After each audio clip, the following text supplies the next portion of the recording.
முருகப்பெருமான் எங்கே குடியிருக்கின்றார் என்று இந்த பாடலிலே சொல்லுகிறார்.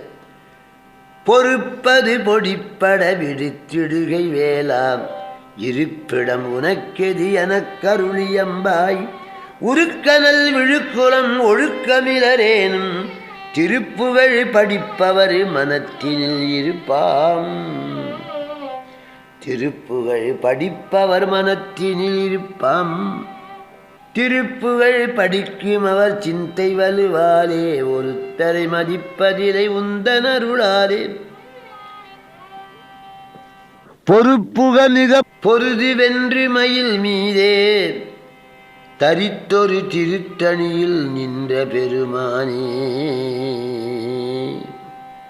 ஓராறு மாமுகனம் உச்சிதமெஞ்ஞான குகன் பேரால் அருணகிரி பேருலகில்